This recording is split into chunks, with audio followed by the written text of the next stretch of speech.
I'm sorry to have notes, but I forget everything these days. So we're going to have a wonderful meal. And I'm not in the habit of saying grace before a meal, but I think that this space is filled with grace. And it's the grace of your friendship and your support and your caring and your connection. Everyone here, as Mike said, has held us up and supported us in one way or another, especially through this winter of our discontent, this past winter.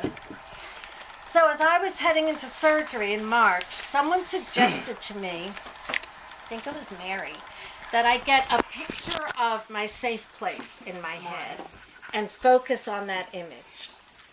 And the image that popped into my head was a circle of friends and family who were literally carrying me into the operating room and surrounding me as I went under and applauding me as I came to. Of course, I love applause, so that definitely helped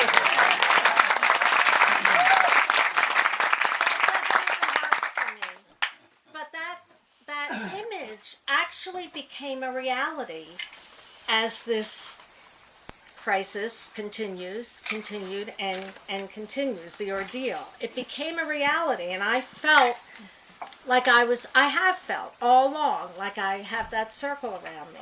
Whether it's a message on Caring Bridge, or a bouquet of flowers, or many bouquets of flowers, or chocolate, or people bringing me meals, or coming and cooking in my kitchen, sleeping on my couch and watching over me, helping to organize this party, taking Mike out for a cup of coffee or lunch or a movie because he was afraid to leave my side for weeks and weeks and weeks. All of that feels like that circle. Is that Crump's dog? It's not our dog. I think the Crumps might be here. Anyway, that's okay. I can compete with that dog. But all of that feels like grace to me, like amazing grace. And for the record, since we're recording, I needed to, everybody know what a shout out is? Because I'm going to ask you for a shout out in a couple of minutes. I needed to note the amazing grace of some people who aren't here today. My sisters Roz and Lee, who I think most of you have met at other parties that looked exactly like this party.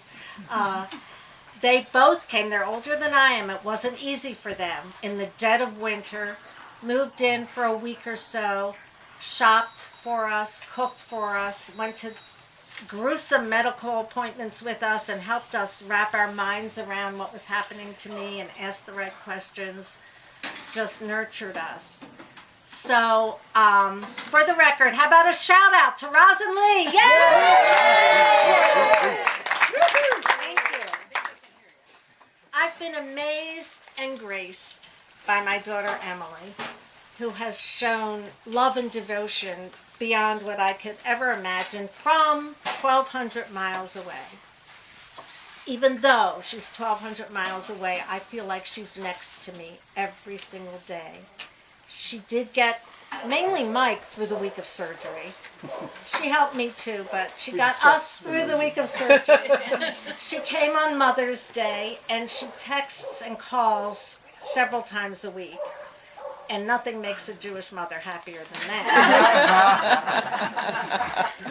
It's kind of neat, and some of you I know are experiencing this now, when the roles begin to reverse and your kids begin to nurture you. It's very nice. And Emily and her husband Mark watch out for me, for both of us, for our physical and emotional well-being. And while I'm on the subject, the organization that Em works for now is, you can do a virtual march if you'd like to. I know you really wanted to be in DC. And the instructions are very easy. There's one on each table. So you can go to this website, and if you want to go on the march and say what you march for. I marched for health care for all.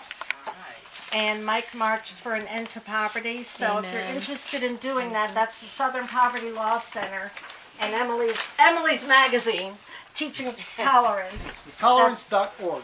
Tolerance.org, and it's very easy to do. So let's have a